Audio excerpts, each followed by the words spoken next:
भू स्वाहा अग्नये इदं नमः भुव स्वाहा वायवे इदं नमः स्वस्वाहा सूर्याय इदं नमः भूर्भुवः स्वस्वाहा प्रजापतये इदं नमः।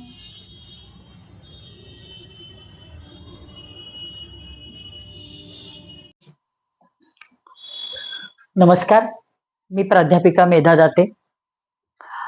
चातुर्मास्य भागवत सेवेतील आज आपला 17वा दिवस. श्री गणेशाय नमः.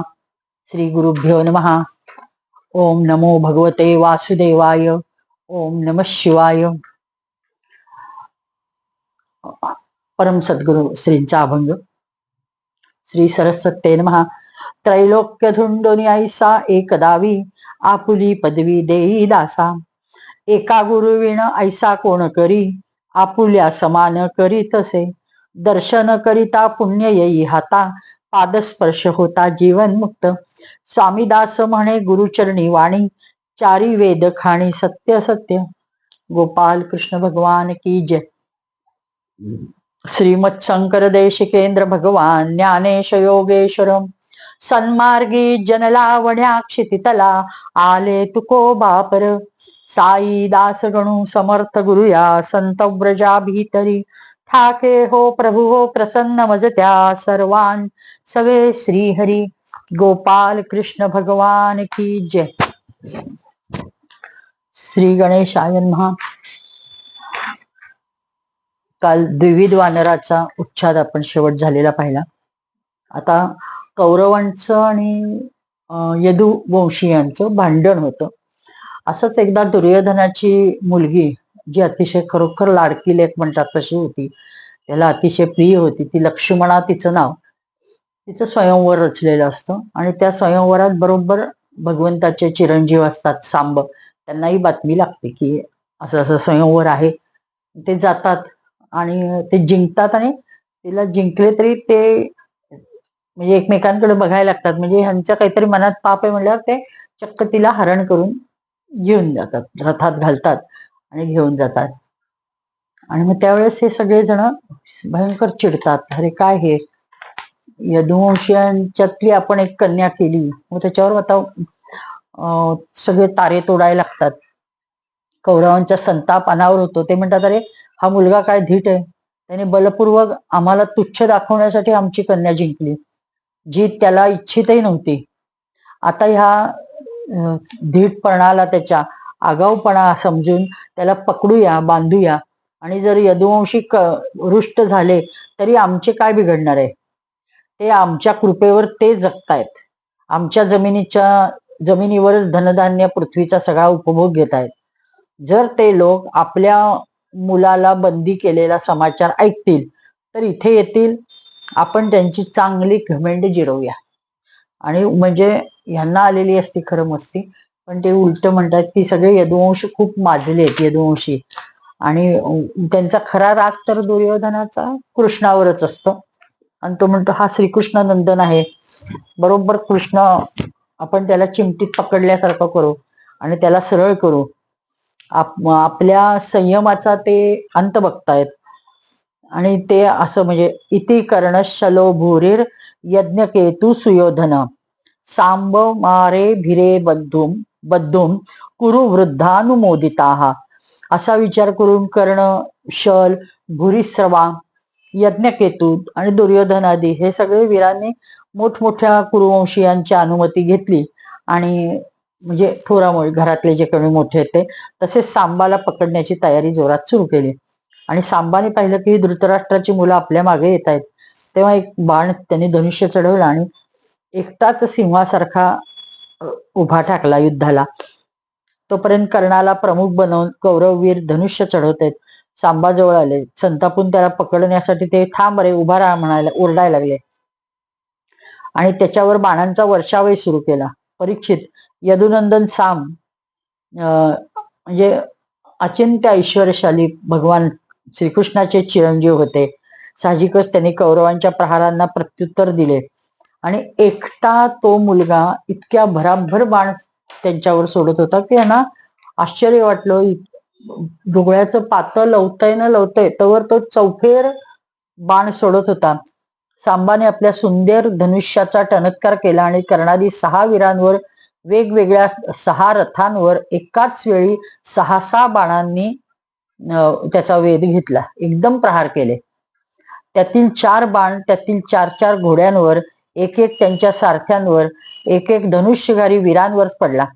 सांबाच्या त्या अद्भुत हस्तलाघव बघून विपक्षी वीर पण मुक्त कंठाने त्याची म्हणजे आपण त्याच्याशी युद्ध करायला लागलोय, एकट्याला पकडलेलं असतं, हा सगळं म्हणजे त्यांचा धर्माला सोडून चाललेलं असतं, पण त्याचं कला बघून त्याचं युद्ध नैपुण्य बघून ते वाहवा करतात, मुक्त कंठाने प्रशंसा करतात. तम तू ते विरथम चक्रुश्चत्वार चतुरोहयान एकस्तु सारथीम जगने निच्छेदाय शरासनम. म्हणजे त्यानंतर 6 वीरांनी एकदम त्या एकट्याला रथहीन केलं. सगळ्यांनी मिळून त्याचे एका क्षणात सगळं पटकन त्याच्या आजूबाजूचं सगळं बंद करायचं म्हणून त्यांनी त्याचा रथ मोडला, त्याच्या धनुष्यबाण मोडलं, त्याच्यावर सारथ्याला मारून टाकलं, त्याचे घोडे मारले. हे 6 जणांनी प्रत्येकाने ठरवून एकेकाने हे करून टाकलं आणि त्याला निशस्त्र म्हणजे त्याच्यात एकदा धनुष्य मोडून पडलं की त्याला काहीच समजेना. तो मुळात रथावरनं खाली पडला आणि धनुष्य खाली पडलं, धनुष्य नाही मोडलं, सॉरी. आणि मग हे एकदम हे 6ही जणांनी उड्या मारून आपली शस्त्र फेकून त्याला घट्ट पकडलं आणि त्याला करकचून बांधलं आणि बंदी केलं आणि आपल्या कन्येला लक्ष्मणाला घेऊन विजय साजरा करत हस्तिनापुरात परतले. हे सगळं चुकीचं केलेलं आहे त्यांनी. म्हणजे युद्धाचे नियम धाब्यावर बसवून एकट्याला सगळ्या बाजूने कसं पकडलंय हे सगळं नारदजींना आता हे म्हणजे बरोबर नाही वाटलं. त्यांनी हा सर्व समाचार जाऊन कृष्णाला सांगितला. तिथं महाराज उग्रसेनाच्या दरबारात जाऊन सांगितला. तेव्हा त्यांच्याच आज्ञेने महाराजांच्या चढाई करण्याची तयारी लगेच. म्हणजे कृष्ण संतापले, अरे हे काय आहे, याच्यावर म्हणजे आता पर्यायच नाही, आपल्याला त्यांच्यावर जायलाच पाहिजे. म्हणजे जगाम हस्तिनापुरम रथे नादित्य वर्चसा ब्राह्मणैहि कुलवृद्धैश्च वृत्तश्चंद्र इवग्रहै. आता म्हणजे हस्तिनापूरला ते आपल्या जायची तयारी करतायत. त्यावेळेस बलराम दादा सांगतात की एवढं संतापू नका, कुरुवंशीयांचे आपले संबंध चांगले आहेत, आपली आत्या त्यांच्या कुळात आहे, आपण शांतपणे घेऊया सगळं, त्यांच्या सामोपचाराने बोलणी करायला हवीत, संतापून नाही. ते सगळं विषय मिटवायला मी जातो आणि राजांचा आदेश आहे नवरा बायकोला दाम्पत्याला सोडा असं सांगतो म्हणे, बघूया. म्हणजे बलराम दादा इतकं साधं, त्यांना वाटत असतं की हे सगळं पटकन मॅटर मिटेल, पण हे असं एवढं ते कौरव काही त्या ह्याचे नसतात, त्या लायकीचे. हस्तिनापुरात पोचतात, निघतात सगळे बरोबर, थोडंफार सैन्य घेतात, भरपूर युद्धाच्या तयारीने जायची कृष्णाची तयारी असते.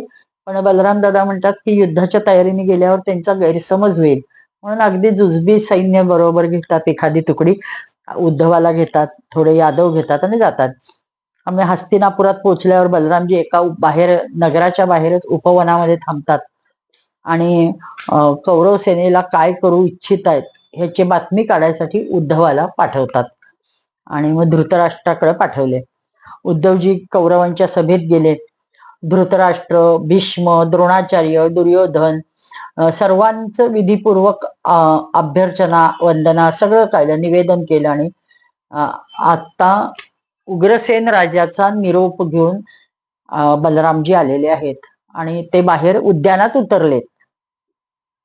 आपले परमहितैषी बलरामजी आलेत ऐकल्यावर त्या सगळ्यांना आनंद होतो. खरं तर दुर्योधन बलरामजींचा शिष्य असतो, पण तो सगळा भाव एकीकडं, आणि जे म्हणजे गुरु वगैरे करायचा म्हणून आपल्याला शस्त्रविद्या शिकायपुरता त्याने गुरु केलेला असतो. त्याचं म्हणजे ते इंटेन्शन नसतं की एरवी गुरुची भावना जी सगळ्यांच्या डोक्यात असती तशा भावनेने त्यांनी गुरु केलेलेच नसतं. शस्त्र फक्त शिकवण्यापुरतं त्यांनी केलेलं असतं. त्यामुळं प्रेम असतं म्हणून तो येतो, पण ते कितीपर्यंत ते प्रेम ठेवायचं हा त्याचा प्रश्न असतो, कारण मुळात तो दुर्जन दुष्ट असतो. आणि मग तेच होतं, तो जातो, सगळ्यांनी त्यांचे भेटी घेतात, नमस्कार चमत्कार होतो, भरपूर त्यांना सामुग्री देतात, म्हणजे सत्कार करून भरपूर गायी देतात आणि सगळे अनेक भेटवस्तू देतात.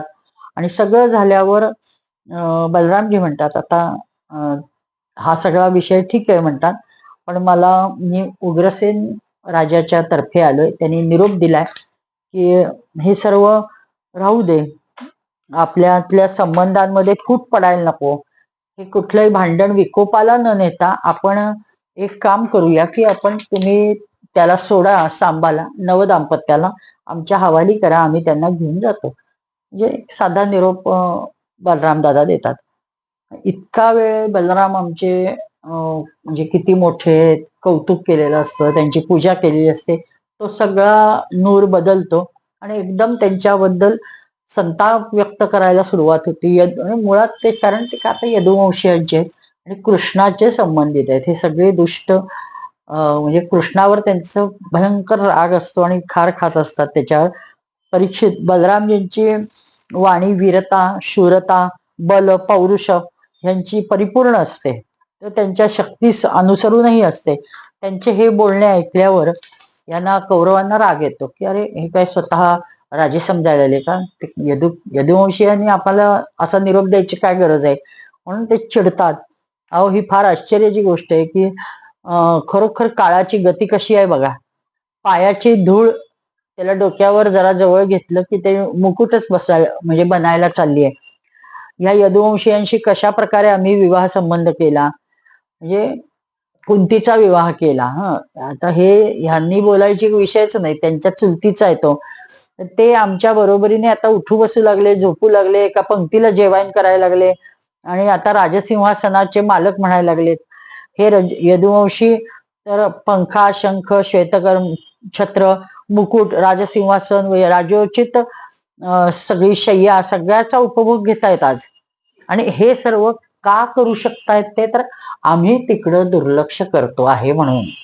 संपूर्ण भूमी आमच्या मालकीची आहे. आता ह्यांनी तर कृष्णाने भूमी बसवली आहे, ती समुद्रात बसवली आहे, समुद्राकडनं हे करून बेट आहे, बेटावर बसवले. तर हा दुर्योधन म्हणतो की आम्ही दुर्लक्ष करतोय म्हणून ते राजा म्हणून मिरवतायत, नाहीतर त्यांची लायकी नाही, अशा शब्दात बडबड करायला सुरुवात करतो कर्ण आणि दुर्योधन. बस आता खूप झालं. आता यदुवंशीयांकडे राजचिन्ह राहायची गरजच नाही, त्यांच्याकडून ती हिसकावून घेतल्याशिवाय गत्यंतर नाही आहे. आणि असं सापाला विष पाजणे किती घातक आहे हे आमच्या की राजचिन्हांमुळेच राजे असणारे हे यदुवंशीय आमच्याशीच विपरीत झाले. आमच्या कृपा प्रसादावर हे जगतायत, त्यांची बढती झाली आहे आणि हे निर्लज्ज आज आम्हाला हुकूम देत आहेत की नवदाम्पत्य त्यांच्याकडे सोपवा. तो सांगणारे उग्रसेन कोण सांगणार आहे? म्हणजे त्याची एवढी हे झाली का, म्हणजे धीटपणा की त्यांनी असं करावं. आणि सिंहाचा घास कोल्ह्याने हिसकावून गेल्याप्रमाणे हा आता सांब चालला होता, हेच बरोबर नव्हतं केलं, म्हणून आम्ही सिंह आहोत आणि तुम्ही कोल्हे कोई करणारे कोल्हे आहेत, अशी बडबड भरपूर केली. आणि वेळ पडली तर कुरुवंशीय इंद्राला सुद्धा आमच्या इच्छेशिवाय कोणतीही गोष्ट भोग करायला देणार नाहीत, असं स्वच्छ सांगतात. आमच्या भीष्म, द्रोण ह्या वीरांनी जाणून बुजून दुर्लक्ष केले, म्हणून त्या सर्व लक्ष्मीचा उपभोग आज तुम्ही यदुवंशीय घेत आहात. श्री शुकदेवजी सांगतात, परीक्षित, कुरुवंश आपली कुलीनता, बांधव परिमाणांचे बल, धनसंपत्ती यांची प्रचंड घमेंडीत असतात. म्हणजे आपल्याला परिवाराचे बांधव आणि सगळा परिवार आपलं मोठं आहे, सगळे हा मोठेपणाच्या मिजासीत असतात. त्यांनी साधारण शिष्टाचारही पाळला नाही. बलराम भगवानजींना अशी दुर्वचने बोलून आणि मग एकदा पूजा केलेली लक्षात ठेवलं नाही, त्यांना भेटी दिलेल्या विसरले आणि हे वक्तव्य ऐकलं बलरामजींचं की ते तिथं एकही जण थांबला नाही, बक बक बक बक केली. आणि आता तुमची लायकी नाही आमच्याशी व्यवहार करायची आणि आमच्या म्हणजे रोटी बेटी व्यवहार करायची असं म्हणून तुमच्या मुलालाही सोडणार नाही आणि आमची मुलगी देणार नाही असं म्हणून ते सगळेच्या सगळे हस्तिनापुराकडे निघून गेले. आता बलरामजी म्हणतात, अरे कृष्ण म्हणत होता चांगला, आपण सगळी चतुरंग सेना घेऊन जाऊ. मी त्याला सांगितलं की हे काही गरज आहे, हे सामोपचाराची गोष्ट आहे, आपले नातलग आहेत. पण हे काय झालं, कृष्णच बरोबर होता, म्हणजे त्याला पश्चाताप व्हायला लागतो. आणि मग बलरामजी म्हणतात, काय हे म्हणजे दुष्टांचा दुष्टपणा हा काहीही केल्या जात नसतो, हे आता त्यांनी मला दाखवूनच दिलं. भले पहा तर खरे, यदुवंशी आणि श्रीकृष्ण पण संतापून लढाईसाठी तयार होत होते, मी त्यांना अडवलं. तसे पण हे मूर्ख अशी दुष्टता करतायत की त्यांना शांती प्रिय नाही, त्यांना कलहच प्रिय आहे. त्यांची घमेंड तर किती आहे. हे माझा वारंवार तिरस्कार करून यदुकुळाला आणि मला शिव्या देत होते. काय यांच्याकडं अधिकार आहे यांना. ठीक आहे भाई, ठीक आहे, पृथ्वीच्या राजांची गोष्ट काय, त्रिलोक स्वामी इंद्रादी लोकपाल ज्यांच्या आज्ञेचे पालन करतात ते उग्रसेन राजाधिराज नाहीत, तर केवळ भ्रोजवंशी अंधक वंशी यादवांचे स्वामी भगवान श्रीकृष्णाला मानतात म्हणून. कारण जो सुधर्मा सभेस अधिकारात करून तिथे विराजमान आहे, जो देवतांचा वृक्ष पारिजात उकळून आणतो, त्याचा उपभोग घेतो, भगवान श्रीकृष्ण पण त्याचा म्हणजे त्याच राजसिंहासनावर अशी सभा आणून कृष्णाने त्या राजसिंहासनावर उग्रसेन राजाला बसवले. मी राजाधिकार आहे म्हणतही नाही, इतकी आम्ही नम्रता पाळतो. आणि अशा वेळेस हा माणूस म्हणजे ही लोक सगळ्यांना धुळधाण करतायत आणि स्वतःचं महत्व वाढवत आहेत, असं खूप बडबड करतात. ते म्हणायला लागतात, अरे काय हे बोलतायत, कठीण आहे. ज्यांच्या चरणकमलांची धूळ संत पुरुष द्वारे म्हणजे सेवतात, संत पुरुष सेवन करतात. गंगादी तीर्थांना तीर्थ बनवण्यासाठी ती धूळ म्हणजे कारणी लागते. ब्रह्मा, शंकर, मी स्वतः, लक्ष्मीजी ज्यांच्या कलेची पण कला आहे किंवा ज्यांची चरणधूळ सदैव ध्यास धरलेला असतो, त्या भगवान श्रीकृष्णांसाठी राजसिंहासन आहेच कुठं, आणि ते ह्यांनी दिलेल्या तुकड्यावर. अरे रे, काय यांची भाषा आहे. नक्कीच कुरुवंशीय म्हणजे यदुवंशीय तर कुरुवंशांनी दिलेला तुकडा भोगतात असं म्हणाले. आणि आम्ही काय, म्हणजे सगळे बलरामजी स्वतःला ते जे जे बोललेत ते स्मरत असतात आणि पुन्हा खंत करत असतात.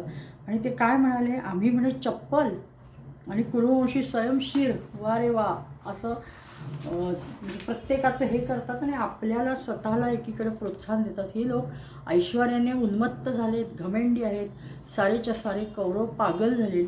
यांची एक एक गोष्ट कटुतेने भरलेली होती, मस्तक हलवणारी होती. माझ्यासारखा पुरुष जो ह्यांना शासन करू शकतो, ह्यांना दंड देऊ शकतो, देऊन डोकी ठिकाणावर आणू शकतो, भले यांच्या गोष्टी का ऐकून घेतोय, यांचे बोलणे सहन तरी मी का करावे.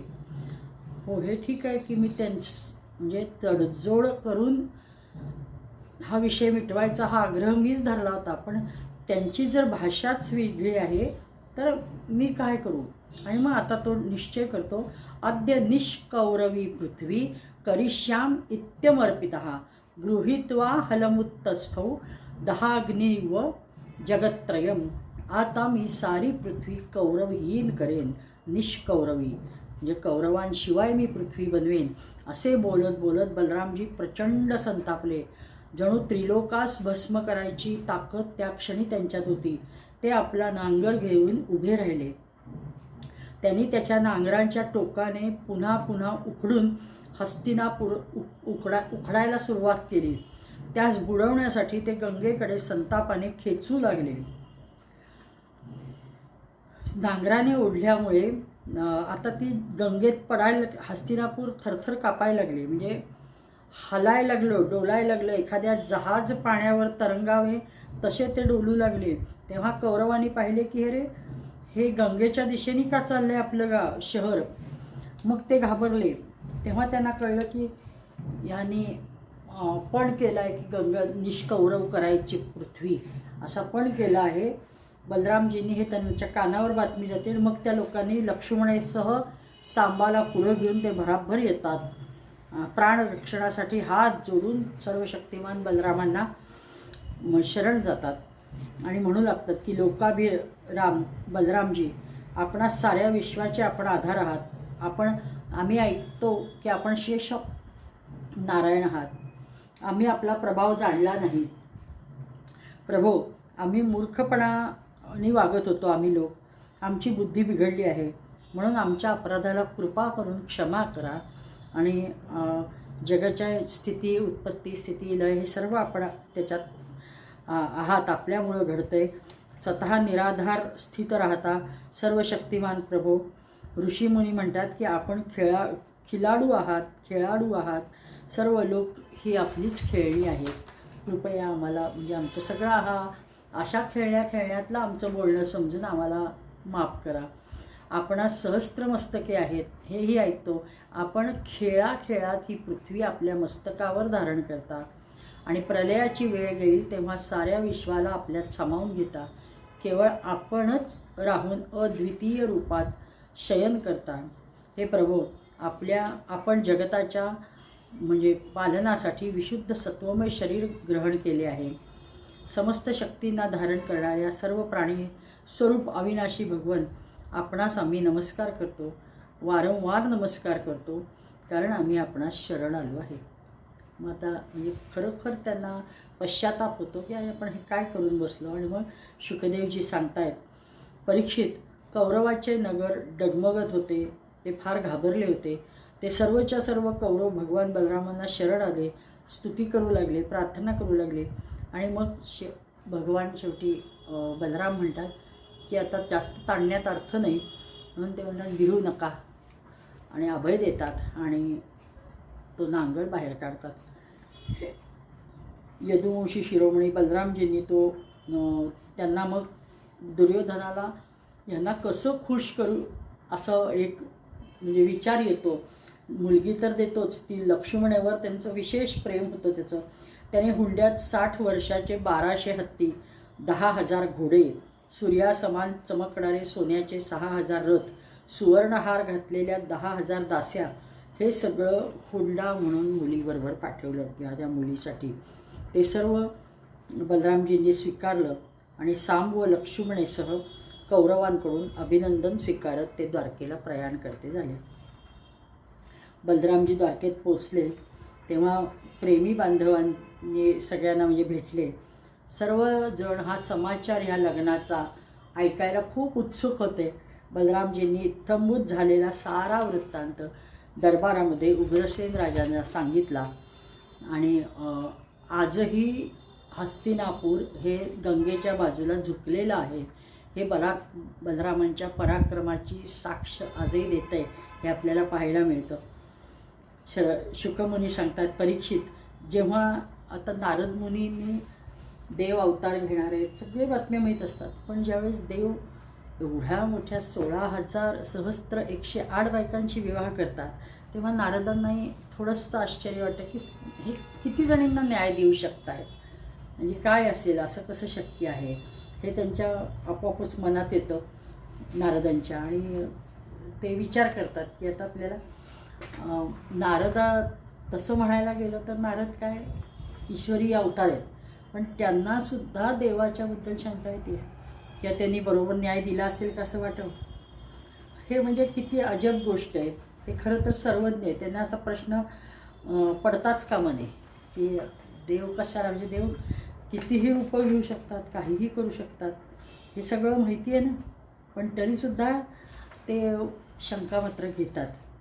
आणि जी त्यांची कृती होती त्याला अनुसरून ते आपल्या त्या कृष्णाकडे जातात. आणि कुठं कुठं कृष्ण भेटतोय आणि कुठं भेटत नाही आहे. मग आपल्याला जर कुठं नाही भेटला तर लगेच ती पुढची तयारी करायची, कुणाला तरी म्हणजे चुगली करायची किंवा काहीतरी करायचं, रुक्मिणीला तरी काही सांगायचं, सत्यभामेकडेच असतं सांगायचं.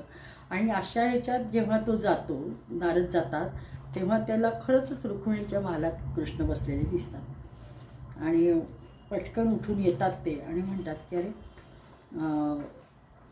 म्हणजे तुम्ही कसे काय आलात, अगदी म्हणजे खूप अगत्याने एखाद्या गृहस्थाश्रमाच्या घरात पाहुणा आल्यावर जसं करतात तसं लगेच रुक्मिणीला, अगं पाहिलंच का रुक्मिणी कोण आलं आहे, प्रत्यक्ष नारद आलेत आणि मग त्यांच्यासाठी खाण्यापिण्याची सोय बघ काहीतरी दे, आणि मग त्यांना स्वतः बसवतात आसनावर, त्यांचं स्वागत वगैरे करतात. आणि मग हे दोघंही आनंदाने, खूप आम्हाला आनंद झाला, बरं झालं तुम्ही भेट द्यायला आलात वगैरे म्हणतात. या नारद म्हणतात की अरे बाबा इथं भेटशील तू, रुक्मिणीपाशी असणारच मग पट्टराणी येते असं त्यांच्या मनात येतं. आणि पुन्हा दुसरीकडं तरी जायचा, आता पुन्हा दुसऱ्या घरात काय स्थिती असेल हे तर बघायलाच पाहिजे ना, असं ते विचार करतात आणि नारद दुसरीकडे जातात. मुळात नारदांना आपण म्हणतो ना, म्हणजे एरवी म्हणतो की कळीचा नारद, अशी आपण हलकेपणाने जे वागतात, पोच नसलेली माणसं वागतात तशांना बोलत असतो.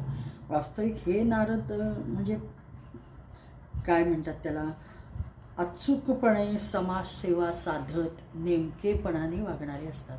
यांच्या कुठल्याही वागण्यात तारतम्य नाही असं नसतं. ईश्वरीय कार्य पूर्ण करण्यासाठी जे जे लागतं तेवढंच ते करायचे, ज्याद्या उखाळ्या पाखाळ्या करायचे नाहीत. त्याचा लोकांनी त्याचा अर्थ असा घेत गेले की कोणतरी ह्याच्यातलं पुलंच्या मधल्या गोष्टींमधलं जसं नारायण आहे तसा हा इकडे इकडं करणारा, इकडे इकडे जाणारा, सगळीकडे असणारा असा नारद, अशा अर्थाने घेतात. म्हणजे खूप चुकीचं आहे. नारद हे प्रचंड प्रगल्भ व्यक्तिमत्व आहे की जे कोणत्याही वेळेस त्रिदेवांकडं जाऊ शकत होते, कोणत्याही वेळेस त्यांच्याशी सल्लामसलत करू शकत होते, आणि त्यांना जे अभिप्रेत कार्य आहे, त्यांनी जे अंगीकारलेलं भगवंताचं कार्य आहे, त्याला आपल्याकडनं कसा हातभार लागेल हे ते पाहायचे, आणि म्हणून त्याला अनुसरूनच फक्त ते वागायचे.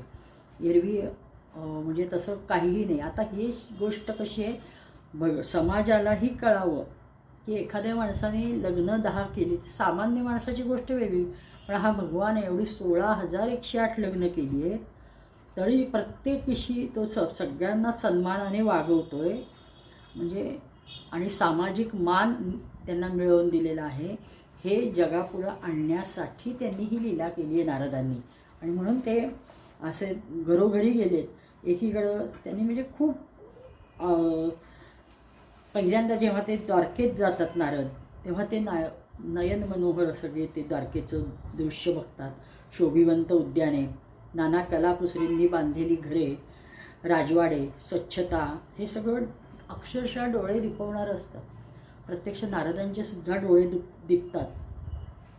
आणि मग त्यानंतर श्रीकृष्णाच्या 16,000 स्त्रियांची 16,000 मंदिरं, नारद त्यापैकी एका मंदिरात आता शिरतात. आतील शोभा अवर्णनीय होती. सर्वत्र दासी आपापल्या कामात तरबेज होत्या. सर्वत्र रत्नदीप असल्याने अंधाराचा कुठे वावच नव्हता. आणि म्हणजे पहिल्यांदा गेले ते रुक्मिणीच्यात गेले, आणि रुक्मिणी वारा घालते, देव शांतपणे हा गप्पा गोष्टी करतायत. आणि मग हे दिसल्यावर ताडकन उठून येतात आणि कशी आलात काय आलात सगळी चर्चा होते. आणि मग दुसऱ्या महालात जातात तर देव मुलांना, लहान मुलं त्यांची असतात, त्यांना आंघोळी घालत असतात. प्रत्येक ठिकाणी नारदांना असं कुठंही दिसलं नाही की म्हणजे देव नाहीत अशी एकही जागा दिसली नाही. एवढ्या 16,108 बायकांकडे ते नारद गेले, पण त्यांना असं कुठंही दिसलं नाही की ते नाही आहेत. म्हणजे प्रत्येक ठिकाणी देवाच्या गोष्टी, म्हणजे त्या ह्याच्यात असलेल्या काय, त्या संसारातल्या गरजा वेगळ्या, त्यांचे म्हणजे परिस्थिती वेगळी, त्या ठिकाणचा प्रत्येक ठिकाणच्या नुसार देव वागत होते. कुठंही इथं एका घरात घडलेली गोष्ट दुसरीकडचं दृश्य पाहायला मिळालं नाही. म्हणजे 16,108 वेगवेगळ्या क्रिया करताना भगवान दिसले आहे.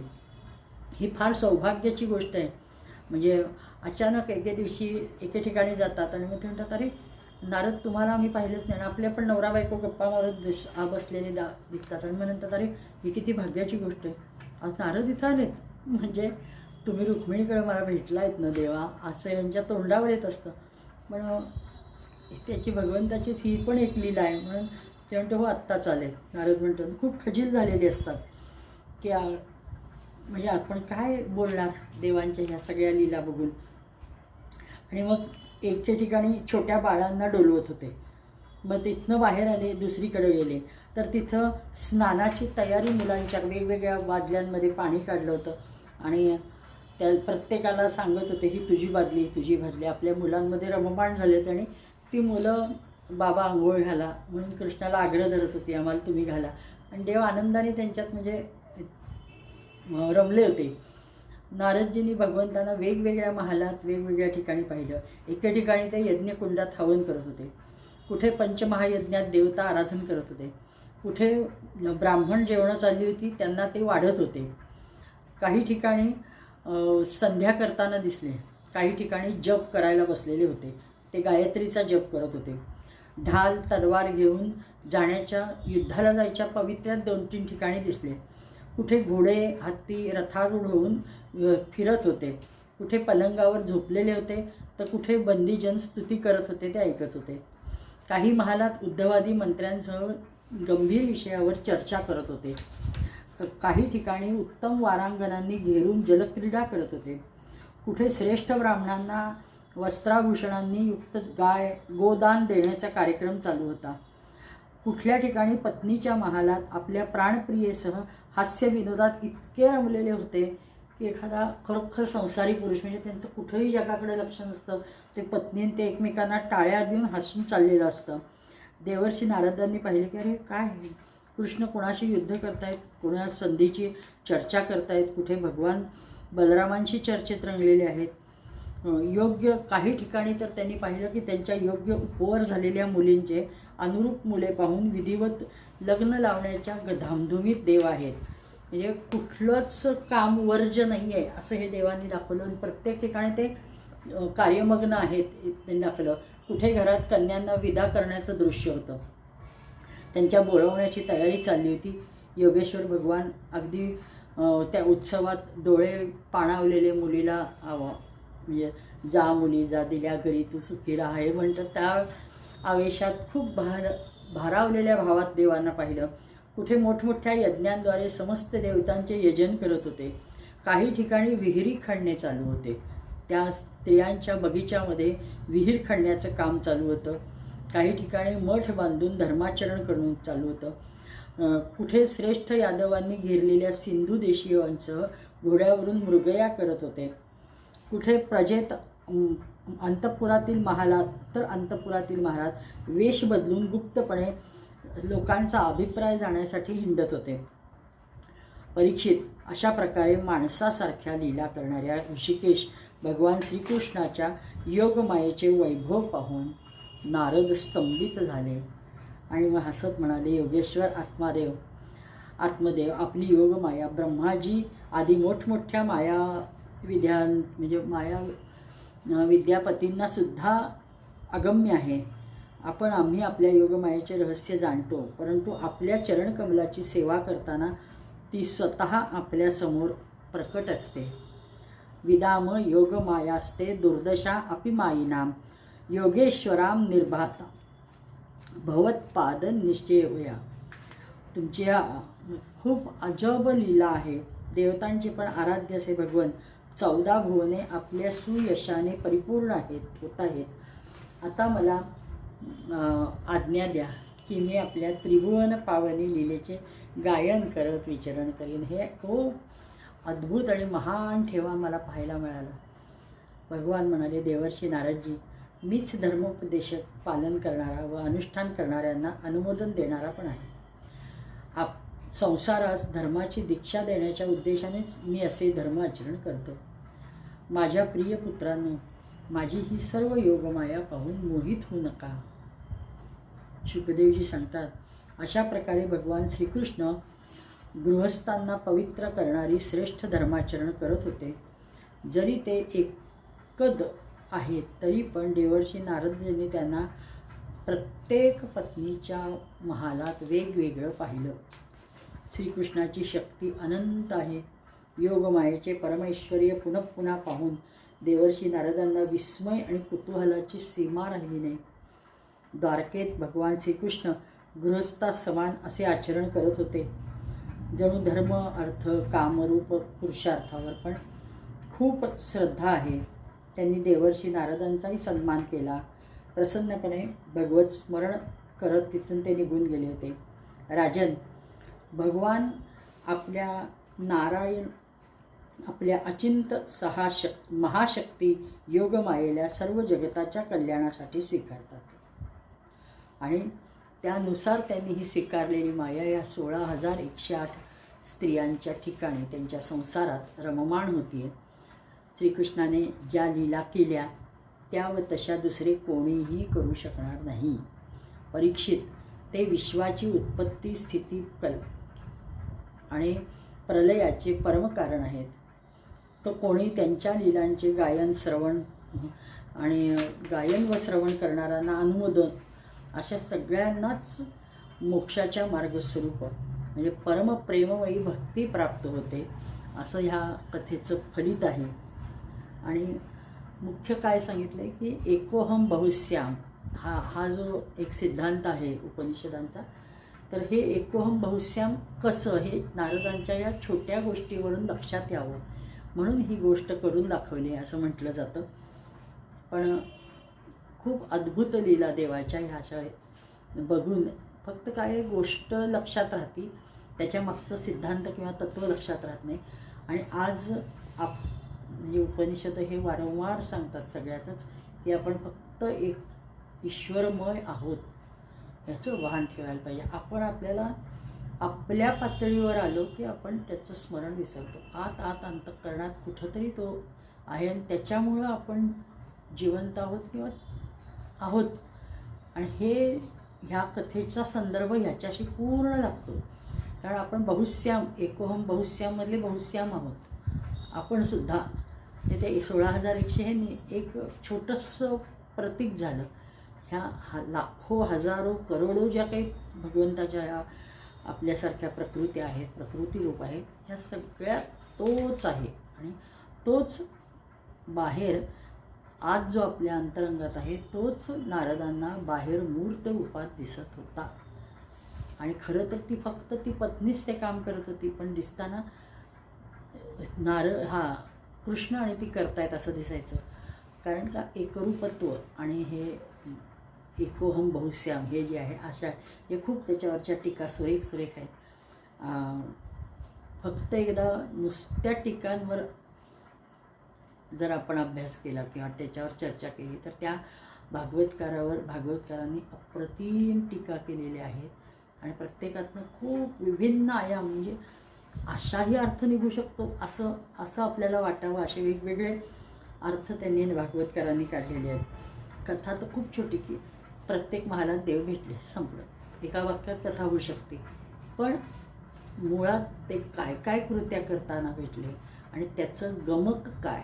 तर आपल्या एकोहम बहुश्याम म्हणजे ते एकटे सर्वत्र विराजमान हे पण आहे आणि आपल्यात देव आहे त्याला मूर्त रूपाने बाहेर काढायची ताकद त्याच योग्यात असते की जो त्यांना संपूर्ण शरण गेला आहे आणि त्यांचंच गुणगायन करतो. नारदजी तसे होते म्हणून त्यांना ते बाहेर मूर्त रूपात जागोजागी दिसले.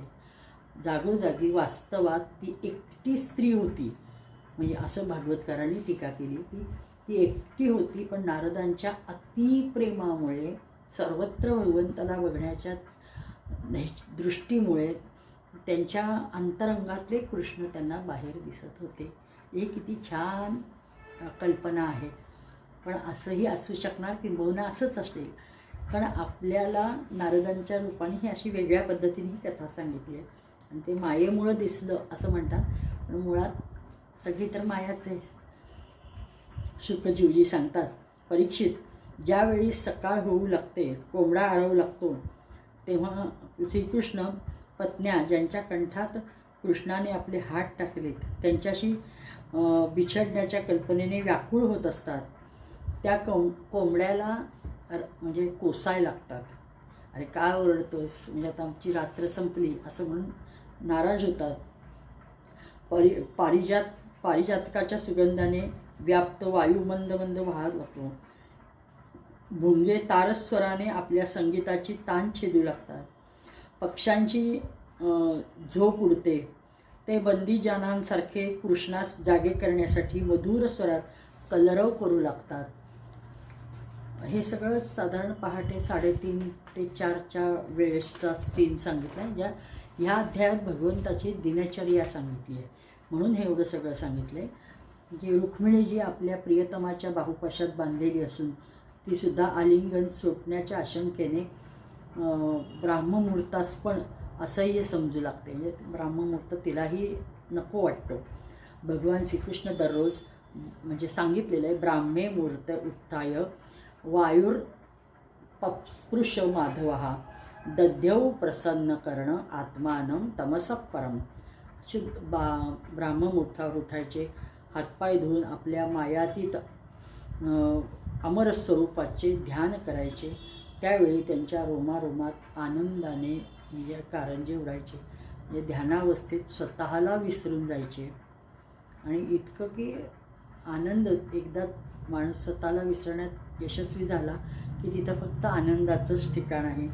म्हणून त्यांचा रोमरोम आनंदाने उसळायचा असं म्हटलंय. परीक्षित, भगवंताचे हे आत्मस्वरूप सजातीय विजातीय स्वगत भेदरहित एक व अखंड आहे. त्यात कोणत्याही प्रकारची उपाधी नाही, अन्य वस्तूंचे अस्तित्व नाही व हेच कारण आहे की ते अविनाशी सत्य आहेत. ज्याप्रमाणे चंद्र सूर्य आदी नेत्र इंद्रिय चंद्र सूर्याद्वारे प्रकाशते, तसेच आत्मस्वरूप दुसऱ्यांद्वारे प्रकाशित होत नाही, स्वयंप्रकाशी असते. त्याचे कारण आहे की आपल्या स्वरूपात सदा सर्वदा व कालाच्या सीमेपुढेही एकरस स्थित असल्यामुळे अविद्या स्पर्श करू शकत नाही. त्यामुळे प्रकाश्य व प्रकाशक भाव त्यात नाही. भगवान श्रीकृष्ण आपल्या त्या आत्मस्वरूपाचे प्रतिदिन ध्यान करतात. म्हणजे खूप जड सांगितलं आहे, पण मुख्य काय आहे की अंतरंगात असणारा तो प्रकाश म्हणजेच ते तेज, म्हणजेच ते सोर्स ऑफ एनर्जी, बाहेरच्या सोर्स ऑफ एनर्जी बघत असतं आणि त्याचं ते सोर्स यज्ञ असतं. म्हणून यज्ञाला महत्त्व त्याच्यासाठी दिलेलं आहे. हे भागवताच्या टीकेत आलेलं आहे. म्हणून सांगते की यज्ञाच्या संपर्कात आपण रोज का जायचं? कारण अंतस्थ जो दिव्य प्रकाश आहे, आपण साध्या डोळ्याने डोळे मिटले की अंधार गुडूप दिसतो, पण वास्तवात आपल्या एक किंचितसा प्रकाशाचा तिरीप जो दिसतो तो आपलं तेज किंवा आत्मस्वरूप असतं. त्याला जास्तीत जास्त प्रज्वलित करण्यासाठी आपण रोजच्या रोज अग्नीच्या सानिध्यात जायचं आणि मग ती प्रसन्न झाली की अंतरात्मा आपला सहज प्रकट होतो, जास्तीत जास्त आपल्याला मोठं रूपात दर्शन देऊ शकतो. हे खरं यज्ञाचं गमक असं आहे. पण भागवतकारांनी ते टीकेत सांगितलं आहे, म्हणून मी सांगते. त्यानंतर ते विधीपूर्वक निर्मळ व पवित्र पाण्यात स्नान करतात. शुद्ध धोतर नेसून दुपट्टा घेऊन संध्यावंदनादी यथाविधी नित्यकर्म करतात. नंतर सूर्योदयाला हवन करतात. हे महत्त्वाचं आहे. नंतर मौन धरून गायत्रीचा जप करतात. सत्पुरुषांना आदर्श व्हावा म्हणून ही सगळी त्यांची दिनचर्या व्यासांनी सांगायचं कारण काय, तर त्यांचा आदर्श लोकांनी ठेवावा म्हणून पूर्ण दिवसभर ते काय करतायत ह्याचं सांगितलं आहे. त्यानंतर सूर्योदयाच्या वेळी सूर्यप्रस्थान करतात. नंतर आपल्या कालस्वरूप देवता ऋषी पितरांना तर्पण करतात. कुळातील वयस्कर मंडळी ब्राह्मणांचे पूजन करतात. त्यानंतर मनस्वी श्रीकृष्ण दुधार प्रथम व्यायलेल्या वासरांसह म्हणजे शांत गायींचे दान देतात. त्यावेळी गायींना सुंदर वस्त्र घातलेले असते. मोत्यांच्या माळा, शिंगात सोने, पायात चांदीने मढवलेले असते आणि ते ब्राह्मणांना वस्त्राभूषणांनी अलंकृत करून तीळ मृगचर्म ह्यासह प्रतिदिन 13,084 गायींचे दान द्यायचे. रोज एवढ्या गायी दान द्यायचेच. त्यानंतर आपले विभूती स्वरूप गाय, ब्राह्मण, देवता, ज्येष्ठ श्रेष्ठ गुरुजन समस्त प्राण्यांना प्रणाम करायचे. त्यांना मांगलिक वस्तूंना स्पर्श करायचे. त्यानंतर परीक्षित, तरी भगवंताच्या शरीराचे सहज सौंदर्य मनुष्य लोकांचा अलंकार आहे, तरी पण ते आपल्या पितांबरादी दिव्य वस्त्र कौस्तुभादी आभूषणं घ्यायचे. म्हणजे देवांचं नटण्याचं काम त्यानंतर जवळजवळ तासभर चालायचं. थोडासुद्धा म्हणजे तो गंध लावलेला इकडे इकडे व्हायचा नाही. आणि ते आपलं प्रतिबिंब प्रत्येक वेळी पाण्यात किंवा आरशात बघायचे, पुन्हा ते लावायचे. म्हणजे तूप आणि आरशात आपले मुख पाहायचे.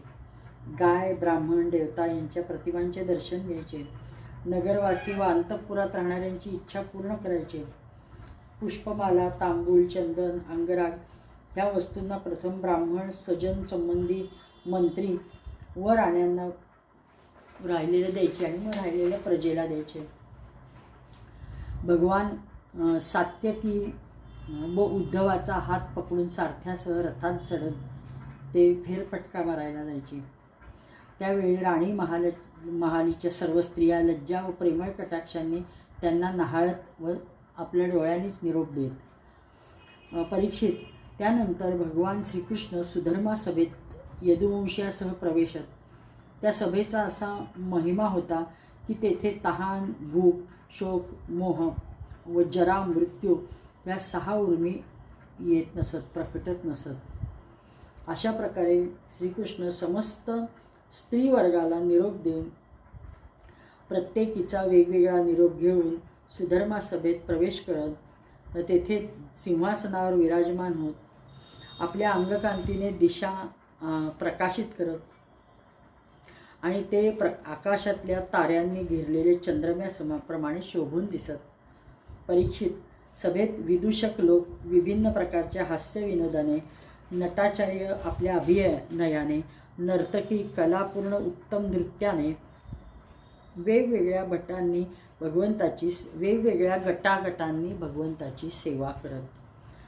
मृदंग, वाणी, वीणा, बासरी, झांज, पखवाज, शंख हे वाजू लागले तेव्हा सूत, मागध, बंदीजन नाच गायन करत आणि भगवंताची स्तुती करत. एके दिवशी द्वारकेत राजसभेच्या दारात एक नवा पुरुष आला. द्वारपालांनी भगवंताला येण्याची सूचना देऊन सभाभवनात उपस्थित केले. त्या माणसाने भगवंताला हात जोडून नमस्कार केला आणि राजाचा त्यांनी जरासंधाचा निरोप घेऊन, म्हणजे जरासंधाकडनं एक जण निरोप घेऊन आला होता आणि त्यांनी दिग्विजयाच्या वेळी मस्त झुकवले नव्हते, ते बळजबरीने कैद केले होते, ते ज्यांची संख्या 20,000 होती, जरासंधाने बंदी केल्याचे दुःख त्याने निवेदन केले. आम्ही सर्व देशोदेशीचे पृथ्वी तलावरचे असंख्य राजे, 20,000च्या घरात संख्या म्हणजे केवढी प्रचंड असेल, या सगळ्यांना म्हणजे जसं 16,000 राजकन्या ह्याने भौमासुराने ठेवलेले असतात, तसं या जरासंधाने राजे लोकांनाच पकडून अटक करून ठेवलेलं असतं. सच्चिदानंद स्वरूप श्रीकृष्ण, आपण मन व वाणीचे अगोचर आहात. आम्ही आपल्याला शरण आलो आहे. आम्हाला तर खूप भय वाटतं आहे, तो काय करणार ह्याचं. तर प्रभो, आमची भेदबुद्धी संपली आहे आणि आता वाट बघायची हे पण संपली. आता आम्ही अधीर झालो आहे. जन्म मृत्यूरूप संसारात चक्रातून सुटून भिवून आपणाला शरण आलेलो आहे. आता भगवान, अधिकांश लोक जीव अशा सकाम व निष्काम कर्मात फसलेत की आपण सांगितलेल्या परम कल्याणकारी मार्ग आपल्या उपासनेपासून विमुख झालेत. आपले जीवन संबंधी आशाच संपल्यात, आता आमच्या संपुष्टात आलेले आहेत. आशा लतांचा तुरंत उच्छेद करून टाकल्या ह्याने आम्ही आपल्या काळ रूपाला आम्ही आता वंदन करतोय. आपण स्वतः जगदीश्वर आहात ऐकतो. आपण जगतात ज्ञान बल कुलासहित अवतार धारण केला आहे हेही जाणले आहे. तर आता अशा अवस्थेत प्रभू, जरासंधादी दुसरे कोणी राजा आपली इच्छा व आज्ञेशिवाय आम्हाला कसे कष्ट देऊ शकतात. कारण सर्व आपणच आहात असे आम्ही मानतो. पण आम्हाला हे समजत नाही की जर आम्हाला जरासंध कष्ट देत नसून आमची अशुभ कर्मे देतोय. आता ती जर आमची अशुभ कर्मे संपली असतील तर आता तुम्ही आम्हाला दर्शन द्यायला या. आम्ही आपले आहोत, आम्हाला आपलं माना, तेव्हा दुष्कर्म आम्हास फळ देण्यास असमर्थ ठरू दे. आमच्यावर कृपा करा आणि अवश्य आम्हाला सगळ्यांना या क्लेशापासून तोडा. अत्यंत कळकळीने राजे लोकांनी हा निरोप पाठवलेला असतो. प्रभो, आम्ही जाणतो की राजेपणाचे सुख प्रारब्धाधीन आहे, ते तसेच विषयसाध्य आहे. खरे म्हणाल तर स्वप्नसुखासारखेच. पण ह्याच कारणाने अंतःकरणातील निष्काम भाव व निसंकल्प स्थितीपासून प्राप्त होणाऱ्या आत्मसुखाचा परित्यागसुद्धा आता आम्ही करतो आहे. कारण एक प्रकारे हे शरीर, हे सुख भोगणारे हे शरीर आज मुडदा म्हणजे शव असल्याप्रमाणे आहे. इतके म्हणजे क्लेशावर क्लेश आम्ही सहन करत आहोत. मायेच्या फंद्यात पडून आम्ही क्लेशावर क्लेश भोगतोय. भगवन, आम्ही शरणात आलेलो आहोत, आपल्या चरणकमलांना शरण आलो आहोत. कृपया आम्हाला, म्हणजे हा एकटाच 10,000 हत्तींचे बळ राखतो म्हणजे जरासंध, तसेच आम्हाला बंदी केले जसे सिंह बकऱ्याला घेरतो. हे चक्रपाणे, आपण 18 वेळा जरासंधाशी युद्ध केले आहे, 17 वेळा त्याचे मानमर्दन करून सोडून दिले आहे. एकदा त्याने आपणास जिंकले असे तो सांगतो, परंतु त्यामुळे त्याची घमेंड वाढली आहे. हे अजित, आता तो आम्हास जास्तच सतावतोय की आम्ही आपले भक्त आहोत, आपली प्रजा आहोत. आता आपली जशी इच्छा असेल तसे करा, नाही तर आम्ही असेच इथं मरू, असा तो दूत म्हणतो. भगवन, जरासंधाच्या बंदिवान राजांनी अशा प्रकारे प्रार्थना केली आहे आणि ते तुम्हाला शरण आलेत. त्या दिनांचे कल्याण करावे. शुकदेवजी सांगतात, परीक्षित, राजांचा दूत अशा प्रकारे सांगतच होते की परम तेजस्वी देवर्षी नारदजी तिथे पोचले. त्यांच्या सोनेरी जटा चमकत होत्या, ते साक्षात सूर्य वाटत होते. ब्रह्मादी समस्त लोकपालांचे एकमात्र स्वामी श्रीकृष्ण त्यांना पाहताच सभासद व सेवकांसह उठून उभे राहिले, झुकून प्रणाम केला. देवर्षी नारद आसन स्वीकारून बसले आणि विधिवत पूजा वगैरे सर्व जाऊन श्रद्धेने सगळ्यांना संतुष्ट केले. आणि मग देवर्षी नारदजी, आता यावेळी तिन्ही लोकात कुशल मंगल आहे ना? आपण सर्वत्र विचरण करता, आम्हाला त्याचा लाभ होतो. आम्ही घर बसल्या सर्व जाणतो. जे आज मोबाईल काम करतंय, गुगल काम करते, ते नारद करत होते असं ते सांगतायत. घर बसल्या आम्हाला इत्थंभूत बातमी मिळते असं देव सांगतायत. ईश्वराद्वारे रचलेल्या या तिन्ही लोकी अशी काही बातमी नाही की जी आपण जाणत नाही. तरी आम्ही आपणाकडून हे जाणू इच्छितो की युधिष्ठिरादी पांडव ह्या वेळेत काय करू इच्छितात. कारण आता समोर प्रश्न आलेला आहे जरासंधाच्या अडकवलेल्या राजांचा, आणि कृष्ण तो विषय सोडून नारदाशी बोलायला लागत आहेत की आत्ता इच्छा काय आहे युधिष्ठिराची.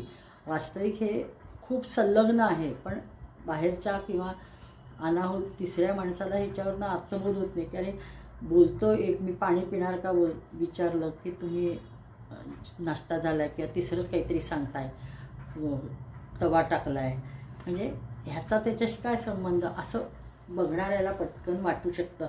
अशी अवस्था आहे. नारद म्हणाले, सर्व व्यापक अनंता, आपण विश्वनिर्माता आहात. इतके मोठे मायावी आहात की मोठमोठ्या मायावी ब्रह्माजी आदीसुद्धा मायेस पार करू शकत नाही. प्रभो, आपण सर्वांच्या घराघरात घटाघटात अचिंत्य शक्तीने व्याप्त आहात, आणि अग्नी लाकडात जसं लपतो तसेच आपण आहात सर्वत्र विचरण करता. आपल्या मायेनेच या जगताची रचना संहार होत असते. आपल्याला मी वारंवार वंदन करतो. शरीर व याच्याशी संबंध ठेवणाऱ्या वासनात अडकून जीव जन्म मृत्यूच्या चक्रात भटकतो, पण हे पण जाणत नसतो. आणि आपल्या वास्तविक त्याच्या हितासाठीच आपण नाना प्रकारचे अवतार ग्रहण करून लीला करता व पवित्र यशाचा दीप प्रज्वलित ठेवता, ज्याच्या साह्याने तो ह्या अनर्थकारी शरीरापासून मुक्त होईल. अशा आपणाला मी शरण आलो आहे. प्रभू, आपण स्वतः परब्रह्म आहात. यात संदेह नाही की ब्रह्मलोकात कोणालाही जे भोग प्राप्त होतो तोच राजा युधिष्ठिरास इथेही प्राप्त आहे. त्यांना कोणत्याही वस्तूची कामना नाही आहे, तरी पण ते श्रेष्ठ राजसूय यज्ञ करायची इच्छा धरतायत. भगवान त्या श्रेष्ठ यज्ञात आपल्या दर्शनासाठी मोठमोठे देवता, यशस्वी नरपती एकत्र येतील. श्रवणात, कीर्तनात, ध्यानात, म्हणजे भगवान हे आपण ह्याच्यातला श्लोक म्हणतो ते की कशातूनही भगवंताची स्वतः आपण विज्ञानानंद घन आहात, ब्रह्म आहात. आपले श्रवण, मनन, ध्यान करण्याने अंत्यजे पण पवित्र होऊन जातात. मग आपले दर्शन, स्पर्श झालं काय विचारता, म्हणजे किती अहोभाग्य आहे. त्रिभुवन मंगल, आपली कीर्ती दशदिशात पसरलेली आहे. स्वर्ग, पृथ्वी, पाताळात पसरली आहे. आपले चरणामृतधारा स्वर्गात मंदाकिनी, पाताळात भोगावती आणि मृत्यूलोकी गंगा नावाने प्रसिद्ध आहे. ही प्रवाहित होते. शुकदेवजी सांगतात, परीक्षित, सभेत जेवढे यदुवंशी बसले होते ते सर्व ह्या गोष्टीसाठी फार उत्सुक होते. प्रथम जरासंधावर चढाई करून त्यास जिंकावे म्हणून त्यांना नारदांची गोष्ट पटली नाही. हे काय म्हणजे यज्ञाची कशाला चर्चा चालली आहे, आम्ही काय सांगतो, हे युद्ध मस्त करायला संधी आली आहे, त्या जरासंधाशी युद्ध करू, हे त्यांच्या डोक्यात असतं. तेव्हा ब्रह्मादींचे शासक भगवान श्रीकृष्णाने हसून मधुरपणे म्हणले, उद्धवजी, तू माझे हितेशी सुहृद आहेस, म्हणजे शुभ संमती देणारा कार्यतत्पर आहेस. आता आम्ही काय करू, म्हणजे तुला मी एक उत्तम डोळस मानतो, तर तुझ्या गोष्टीवर, तू सांगतील त्या गोष्टीवर आम्ही श्रद्धा ठेवू. मग उद्धवजीने पाहिले की पहिल्यांदा युद्ध का पहिल्यांदा यज्ञ. उद्धवजींनी पाहिले की आता श्रीकृष्णाला निर्णय तर द्यायचा आहे. त्यांनी आज्ञा शिरोधार्य मानली आणि मग म्हणले की भगवान श्रीकृष्ण त्याचे ऐकून उद्धवजी, नारद, सभासद सगळे त्याच्या विचारावर म्हणजे चिंतन केलं. उद्धव म्हणाले, भगवान, देवर्षी नारदांनी आपणास हा सल्ला दिला की आपले आत्ते भाऊ पांडव राजसूय यज्ञाच्या म्हणजे साठी सम्मिलित होऊन त्याची सहाय्यता करायला हवी, त्यांना ती सहाय्यता करायला हवी, कारण शरणागत रक्षा आद्य कर्तव्य आहे. प्रभो, जेव्हा आम्ही अशा दृष्टीने विचार करतो की राजसूय यज्ञ तेच करू शकतो की जो दशदिशांवर विजय प्राप्त करतो, मग आम्ही कोणत्याही द्विधेशिवाय या निर्णयावर आलो की पांडवांचा यज्ञ, शरणागत रक्षा या दोन्ही कामांसाठी जरासंधावर विजय ही आद्य गोष्ट आहे. म्हणजे सगळ्यात पहिल्यांदा आधी जरासंधावर विजय मिळवल्यावर आपोआप त्या यज्ञाला जे आवश्यक आहे ते प्राप्त होणार आहे. प्रभू, फक्त जरासंधाला जिंकण्यानेच आपला मोठा उद्देश सफल होणार आहे. त्यांनी बंदी केलेले राजे मुक्त होतील, ते आपले सुयश गातील. राजा जरासंध मोठमोठ्या लोकांचे पण दात आंबट करतो, कारण 10,000 हत्तीचे बळ असणारा तो आहे. त्यांना कोणी हरवले तर तो भीमसेनच हरवू शकतो. त्या समोरासमोरच्या युद्धात एक वीर जिंकेल, हेच सगळ्यात उत्तम आहे. 100 अक्षौणी सेना घेऊन जेव्हा तो युद्धास उभा ठाकेल त्यावेळी त्यास जिंकणे अवघड आहे. जरासंध फार मोठा ब्राह्मण भक्त आहे. जर ब्राह्मण काही याचना करेल तर तो त्यास विन्मुख पाठवत नाही. म्हणून ब्रह्मवेश धरो गत्वा तम भिक्षेत वृकोदरहा हनिष्यती न संदेहो द्वैरथे तव सन्निधौ. भीमसेन म्हणजे ब्रह्मवेशात जाऊ दे आणि युद्धभिक्षा मागू दे. ह्यात संदेह नाही की भीम आपल्या उपस्थितीत द्वंद्वयुद्ध खेळेल तर नक्कीच जिंकेल. म्हणजे तुम्ही समोर असल्यावर काय अशक्य आहे, आणि जरासंध मरेल. आपण सर्व शक्तिमान कालस्वरूप आहात. सृष्टी व प्रलय आपल्याच प्रेरणेने चालू आहे. ब्रह्मा शंकर केवळ निमित्त मात्र आहेत. जर आपण अशा प्रकारे जरासंधाचा वध करू शकाल तर कैदेतील राजांच्या महालातील राण्या आपल्या विशुद्ध लीलेचे गायन करतील.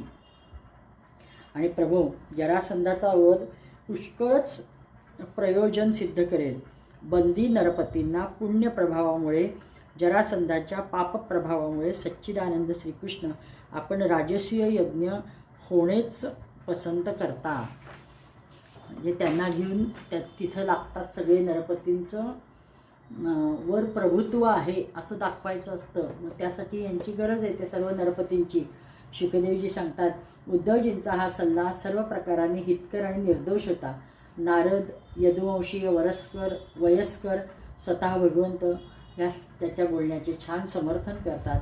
अंतर्यामी भगवंत श्रीकृष्णाने वासुदेवादी गुरुजनांची अनुमती घेतली. दारुक वगैरे यांना इंद्रप्रस्थाला जायची तयारी करायला सांगितली आणि श्रीकृष्णाने यदुराज, उग्रसेन, बलरामजींची आज्ञा घेऊन मुलाबाळांसह राण्या सामान पुढे पाठवले. स्वतः दारुकाने आणलेल्या गरुड ध्वजावर गरुड रथावर आरूढ झाले. भरपूर सामुग्री घेऊन हत्ती, घोडे, पैदल घेऊन हे सगळे गेले. सती शिरोमणी रुक्मिणीजी आदी सहस्त्र कृष्णपत्न्या आपापल्या मुलाबाळांसह, म्हणजे यज्ञ आहे ना म्हणून त्या सगळ्या जणी भरपूर सोन्याच्या पालख्या घेऊन त्याच्यातून निघाल्या आणि पतिदेव भगवान श्रीकृष्णाच्या मागे मागे गेल्या.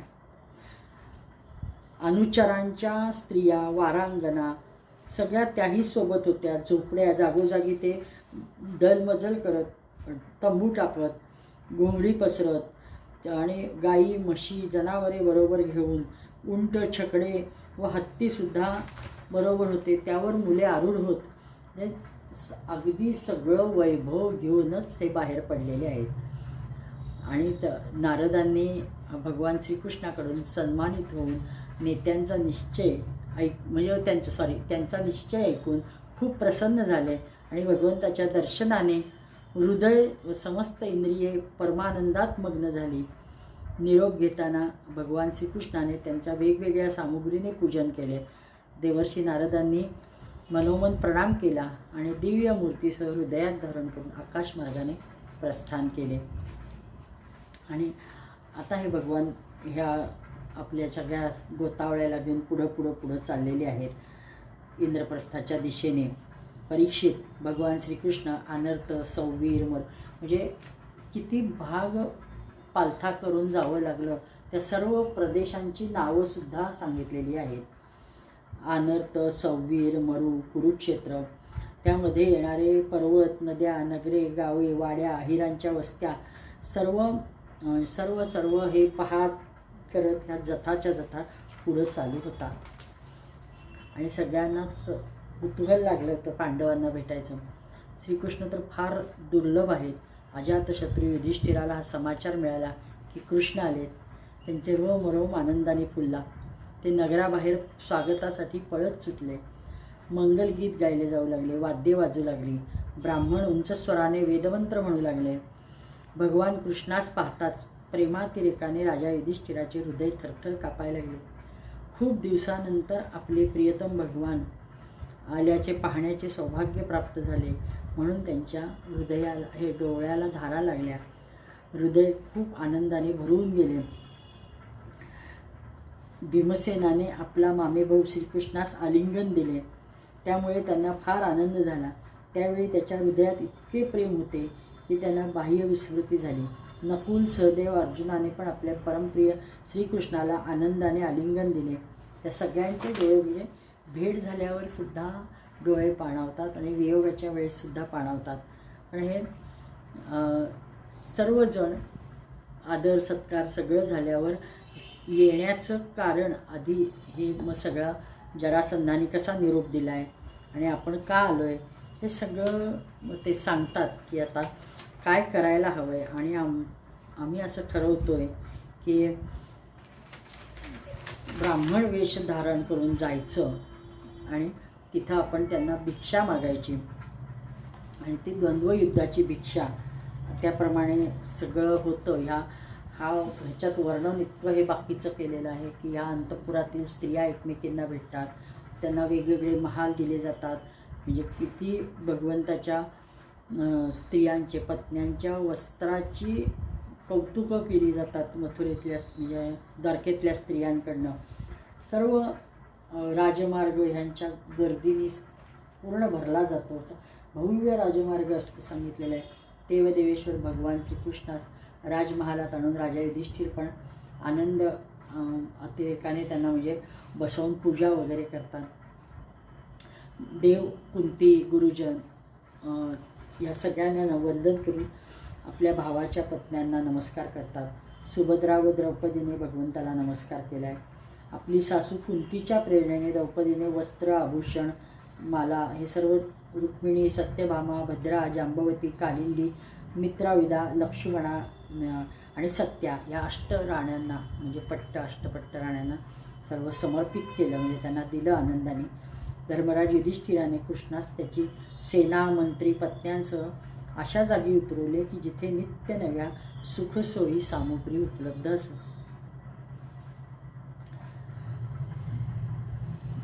त्या अर्जुनाबरोबर राहून भगवान कृष्णाने खांडव वनाचा दाह करून अग्निस्तृप्त केले, मायासुरास वाचवले. भगवंताच्या आज्ञेने एक दिव्य सभा तयार करून दिली.